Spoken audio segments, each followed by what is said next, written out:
Date unknown. I calmly asked for paper and pen, day in and day out, until it finally gave them to me. Not that it matters. What am I going to do? Poke my eyes out? The bandages feel like a part of me now. The pain is gone. I figure this will be one of my last chances to write legibly, as, without my sight to correct mistakes, my hands will slowly forget the motions involved. This is a sort of self-indulgence, this writing. It's a relic of another time, because I'm certain that everyone left in the world is dead, or something far worse. I sit against the padded wall day in and day out. The entity brings me food and water. It makes itself a kind nurse, as an unsympathetic doctor. I think it knows that my hearing has sharpened considerably now that I live in darkness. It fakes conversation in the hallways, on the off chance I might overhear. One of the nurses talks about having a baby soon. One of the doctors lost his wife in a car accident. None of it matters. None of it is real. None of it gets to me. Not like she does. That's the worst part. The part I almost can't handle. The thing comes to me, masquerading as Amy. Its recreation is perfect. It sounds exactly like Amy, feels exactly like her.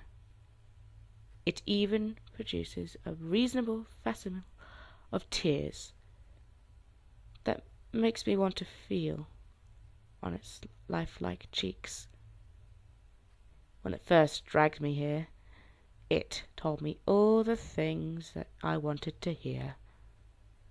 It told me that she loved me, that she had always loved me, but it didn't understand why I did this, that we could still have a life together.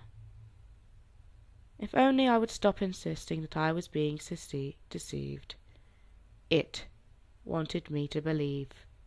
No. It needed me to believe that she was real. I almost fell for it. I really did.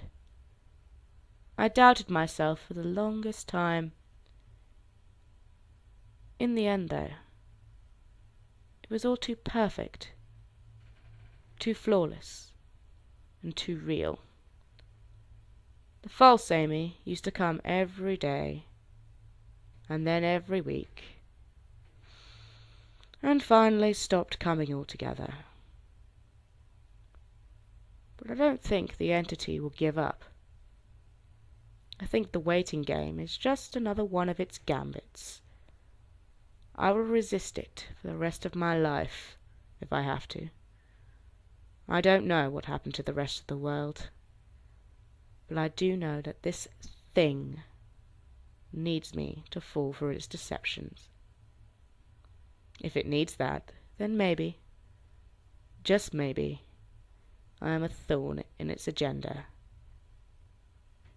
Maybe Amy is still alive out there somewhere, kept alive only by my will to resist the deceiver. I hold on to that hope, rocking back and forth in my cell to pass the time. I will never give in. I will never break. I am a hero.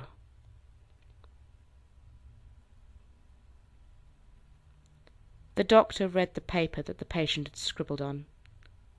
It was barely readable, written in the shaky script of one who could not see. He wanted to smile at the man's steadfast resolve, a reminder of the human will to survive, but he knew that the patient was completely delusional. After all, a sane man would have fallen for the deception long ago. The doctor wanted to smile. He wanted to whisper words of encouragement to the delusional man. He wanted to scream, but the nerve filaments wrapped around his head and into his eyes made him do otherwise.